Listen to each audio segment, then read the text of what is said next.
High School. I am Memuna Anwar, your science teacher. I hope आपको कल का lecture अच्छे से समझ आ गया होगा। कल मैंने आपको animal cell and plant cell के बारे में एक ब्रीफ इंट्रोडक्शन दिया था। उसके साथ हम लोगों ने सेल वॉल, सेल मेम्ब्रेन और साइटोप्लाज्म पढ़ा था।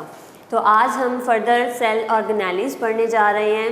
इसीलिए आज हमारा टॉपिक क्या है? Cell organelles. जी मैंने आपको बताया था ऑर्गेनेलिज क्या होते हैं, जो सेल के अंदर प्रेजेंट सेल ऑर्गेनेलिज जो हैं ये सेल के अंदर प्रेजेंट होते हैं। सबसे पहले जो सेल ऑर्गेनेली हम पढ़ने लगे हैं वो है एंडोप्लाज्मिक रेटिकुलम।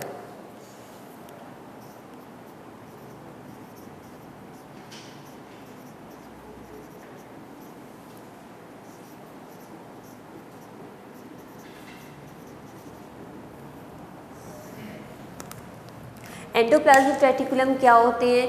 ये एक्चुअली नेटवर्क होता है चैनल्स का। Network, we can say that it is a network of channels that provides movement of materials. ये इसका काम क्या है? It is actually a network of channels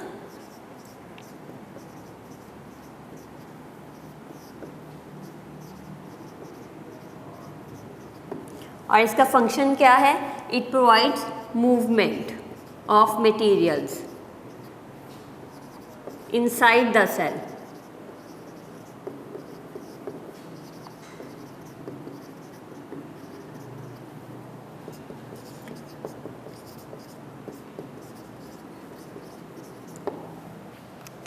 network of channels है और इसका फंक्शन है, इसने मूवमेंट को कंट्रोल करना है। सेल के अंदर जो मूवमेंट हो रही है वो जो मूवमेंट है वो एंडोप्लाज्मिक रेटिकुलम के थ्रू होती है। कल भी मैंने आपको एक बताया था कि मूवमेंट ऑफ मटेरियल्स के लिए सेल मेम्ब्रेन जो है वो मूवमेंट ऑफ मटेरियल्स कंट्रोल करती है सेल से बाहर या अंदर आने के लिए। और अगर सेल के अंदर ही कोई मूवमेंट होनी है तो वो किसके थ्रू होगी?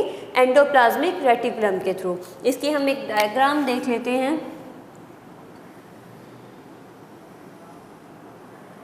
कुछ इस तरह से ये आपको बने हुए बुक में भी आपको नज़र आएंगे।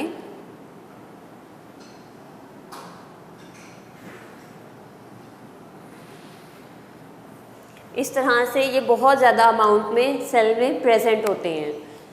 Okay, next one is mitochondria.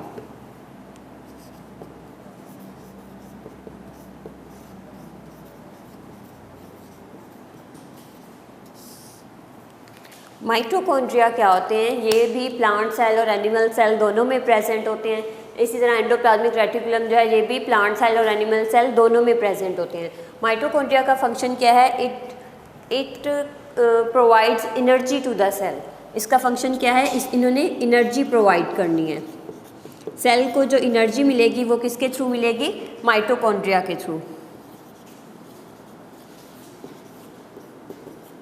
ये जस्ट वन लाइन का इनके फंक्शन है, ये आप इजीली याद रख सकते हैं क्योंकि ये सेल को एनर्जी प्रोवाइड करते हैं, इसलिए हम इन्हें पावर हाउस ऑफ सेल भी कहते हैं। क्योंकि ये पावर प्रोवाइड कर रहे हैं ना, जिस तरह से अगर हम देखें हमारे घरों में लाइट आती है, बिजली आती है, पावर आती है, वो एक्चुअली में पावर हाउस से आ रही होती है। जब बिजली स्टेशन जब होते हैं वहाँ से आ रही होती है। तो इसी तरह से सेल को जो पावर मिल रही है वो माइटोकॉन्ड्रिया से मिल रही है, इसलिए हम इसे पावर हाउस ऑफ सेल भी कहते हैं। तो इसकी डायग्राम अगर हम देखें कुछ इस तरह से होगी।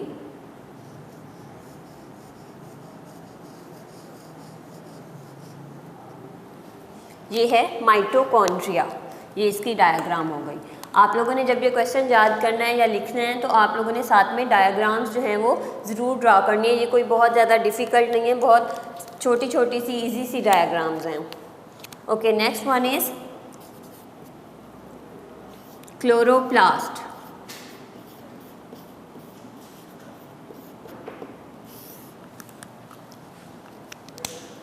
ओके, क्लोरोप्लास्ट जो है ये सिर्फ और सिर्फ प्लांट सेल्स में प्रेजेंट होते हैं।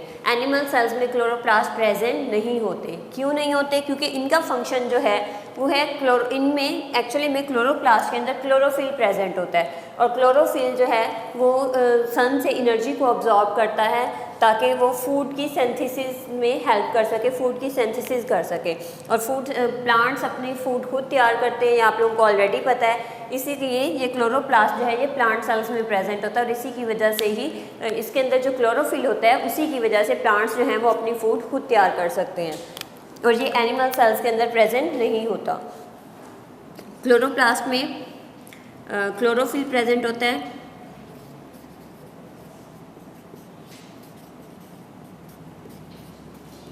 और इस क्लोरोफिल का फंक्शन क्या है? It will absorb sunlight and help in the food synthesis, और it provides, you can say plants जो है वो सनलाइट जो है वो यूज़ करते हुए फूड बनाएंगे अपनी।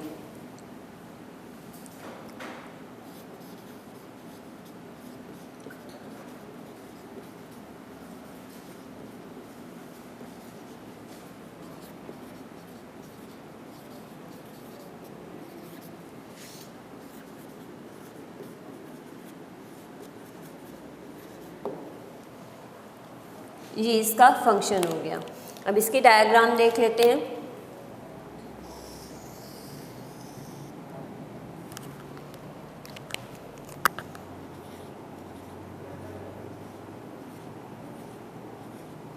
कुछ इस तरह से ये आपको डायग्राम इसकी नज़र आएगी। ये है chloroplast. Fourth one is vacuole.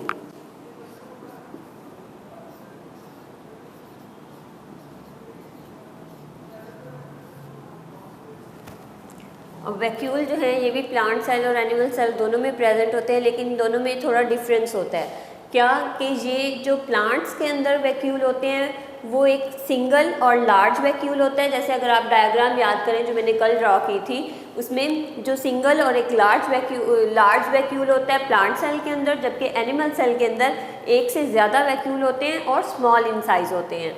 तो first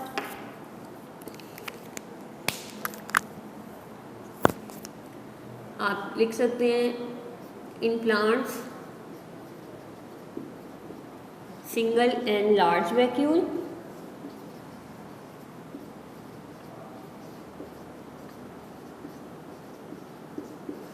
is present, while in animals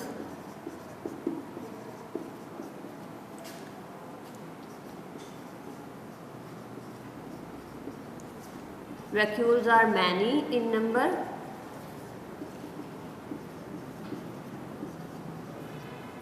and are small in size.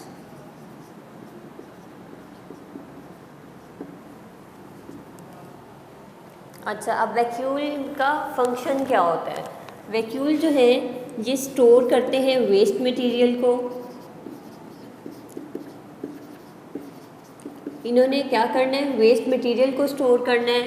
Air, water और बहुत से दूसरे केमिकल सब्सटेंसेस जो हैं वो food, you can say food, air, water, waste material, food, ये सारी चीज़ें जो हैं ये कहाँ स्टोर होती हैं?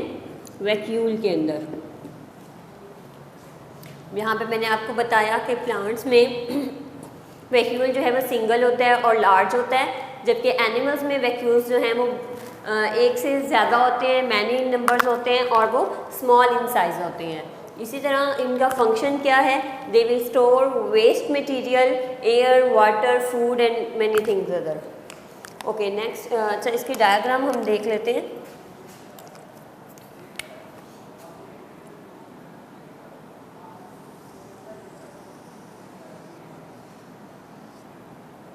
कुछ इस तरह से आपको ये इसकी डायग्राम यहाँ पे नज़र आएगी।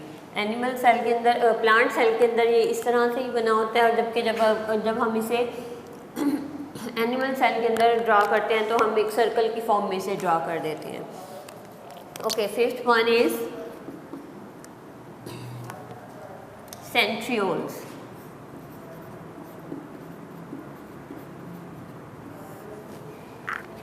सेंट्रियोल्स जो हैं ये सिर्फ और सिर्फ एनिमल्स में प्रेजेंट होते हैं, ये प्लांट्स के अंदर प्रेजेंट नहीं होते। और ये एनिमल के अंदर जो सेल के अंदर न्यूक्लियस होता है बिल्कुल उसके पास प्रेजेंट होते हैं, न्यूक्लियस के करीब ही होते हैं ये, प्रेजेंट इन एनिमल सेल। और इनका फंक्शन क्या है, they help during cell division, cell division में ये हेल्प करते हैं एनिमल सेल के। जब सेल डिवीजन हो रही होती है, इनके सेल डिवाइड होता है, नए सेल बनते हैं, तो उस दौरान जब डिवीजन हो रही होती है सेल की, तो सेंट्रियोल्स जो हैं उसमें हेल्प करते हैं, बहुत इंपॉर्टेंट रोल प्ले करते हैं। You can say they play an important role in cell division.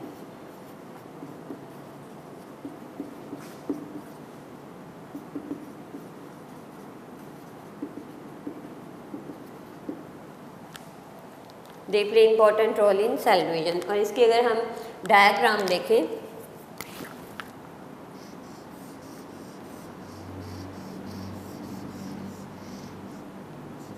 ये कुछ इस तरह से आपको बनी हुई नज़र आएगी। तो स्टूडेंट्स, हम लोगों ने 5 जो हैं वो ऑर्गेनेलिज आज पढ़े हैं। कौन कौन से? Endoplasmic reticulum, mitochondria, chloroplast, vacuole and centrioles. ये हम लोगों ने 5 ऑर्गेनेलिज जो हैं ये आज पढ़े हैं। एंडोप्लाज्मिक रेटिकुलम क्या था? ये एक्चुअली एक नेटवर्क है चैनल्स का,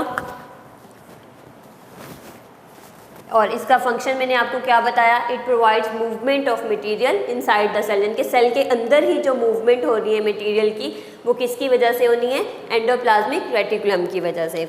और नेक्स्ट हम लोगों ने पढ़ा माइटोकॉन्ड्रिया। ये जो है एनर्जी प्रोवाइड करता है सेल को, इसीलिए हम इसे powerhouse of the cell भी कहते हैं। क्लोरोप्लास्ट जो है ये सिर्फ और सिर्फ प्लांट सेल्स में प्रेजेंट होता है, एनिमल सेल में प्रेजेंट नहीं होता। इसके अंदर क्लोरोफिल होता है, जिसकी वजह से ये सनलाइट को अब्जॉर्ब करता है और प्लांट की फूड मेकिंग में हेल्प करता है। वैक्यूल जो है ये भी प्लांट्स और एनिमल दोनों में होते हैं, लेकिन डिफरेंस क्या है इन दोनों का?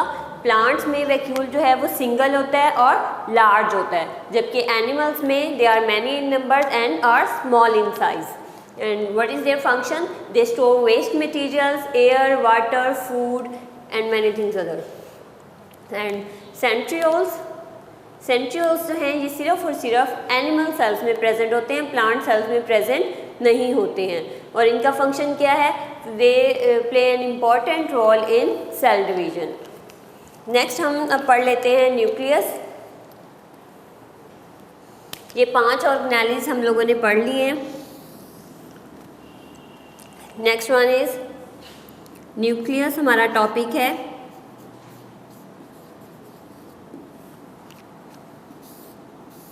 न्यूक्लियस तो आपको पता है कि ये प्लांट सेल हो या एनिमल सेल हो, दोनों में प्रेजेंट होता है। न्यूक्लियस सेल का सबसे इम्पॉर्टेंट पार्ट होता है। सेल का जो सबसे इम्पॉर्टेंट पार्ट है वो कौन सा है? न्यूक्लियस।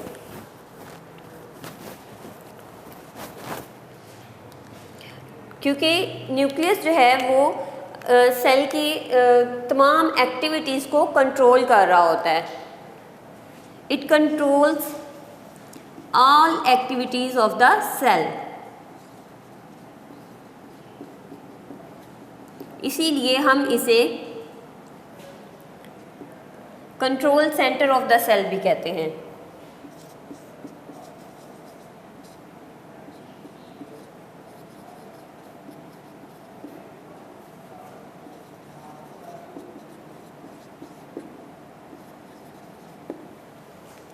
न्यूक्लियस सबसे इम्पॉर्टेंट पार्ट है सेल का। ये सेल की तमाम एक्टिविटीज़ को कंट्रोल करता है, इसीलिए हम इसे सेल का कंट्रोल सेंटर भी कहते हैं। यहाँ पे मैं साथ ही आपको डायग्राम भी बना देती हूँ ताकि आपको साथ साथ जो है उसमें अंडरस्टैंडिंग में आसानी हो। यहाँ बना देती हैं।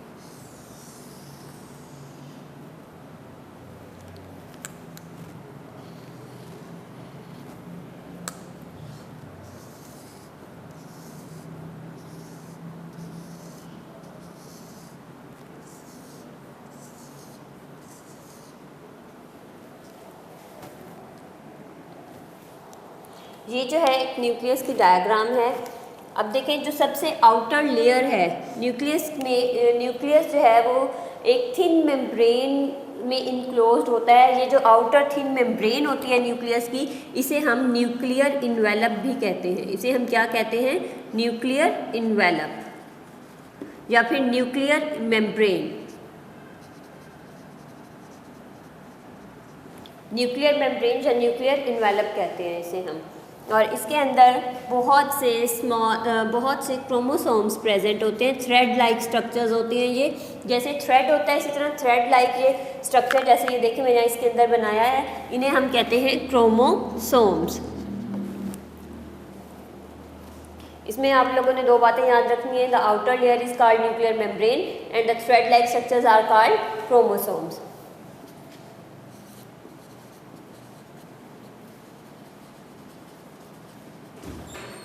आउटर मेम्ब्रेन को हमने क्या कहा, nuclear membrane.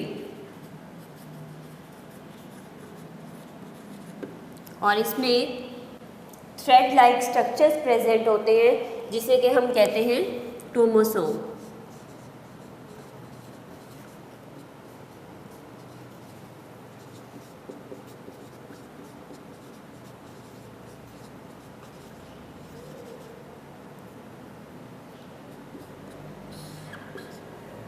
They are called chromosomes. अब क्रोमोसोम्स जो है इनका फंक्शन क्या होता है?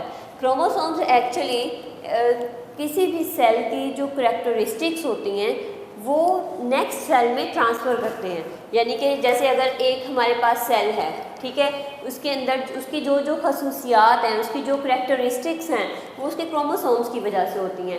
तो जब ये सेल डिवाइड करेगा तो यही करैक्टरिस्टिक्स उसके जो न्यू सेल बन रहा है उसके अंदर भी चली जाएंगी, ठीक है। तो chromosomes pass on the characteristic of one cell to the other cell, pass characteristics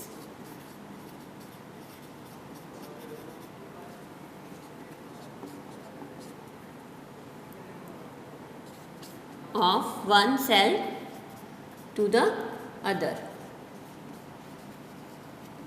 और क्रोमोसोम नंबर जो है ये हमेशा आपने याद रखना है, हर सेल का फिक्स्ड होता है। मतलब कोई भी अगर सेल है उसमें क्रोमोसोम नंबर हमेशा फिक्स होता है। और ह्यूमंस के अंदर एक सेल के अंदर 46 क्रोमोसोम्स होते हैं। कितने क्रोमोसोम्स होते हैं ह्यूमंस के अंदर? एक सेल के अंदर 46 क्रोमोसोम्स होते हैं। ये न्यूक्लियस का एक ब्रीफ सा इंट्रोडक्शन था। न्यूक्लियस का बारे में मैंने आपको उसके स्ट्रक्चर के बारे में बताया और उसके फंक्शंस के बारे में बताया। तो ये आप लोगों ने अच्छे से याद कर लेना है। इसका मैंने आपको क्या बताया, न्यूक्लियस जो है वो सबसे इंपॉर्टेंट पार्ट होता है सेल का and it controls all activities of the cell, therefore it is called control centre. और इसकी जो आउटर मेम्ब्रेन है उसे हम न्यूक्लियर मेम्ब्रेन कहते हैं। और इसके अंदर थ्रेड लाइक स्ट्रक्चर्स प्रेजेंट होते हैं जो कि क्रोमोसोम्स कहलाते हैं। क्रोमोसोम्स का फंक्शन क्या है? They pass the characteristic of one cell to the other. और क्रोमोसोम नंबर हमेशा फिक्स्ड होते हैं। कितने क्रोमोसोम्स ह्यूमन सेल के अंदर कितने क्रोमोसोम होते हैं? 46 क्रोमोसोम। ओके स्टूडेंट्स, ये था हमारा आज का लेक्चर। आई होप आप लोगों को समझ आ गया होगा। इंशाल्लाह कल फिर हाजिर होंगे नेक्स्ट लेक्चर के साथ। कल हम कुछ टेक्स्ट सीखेंगे। कल तक के लिए अल्लाह हाफिज़ फ्रॉम सिटी हाई स्कूल।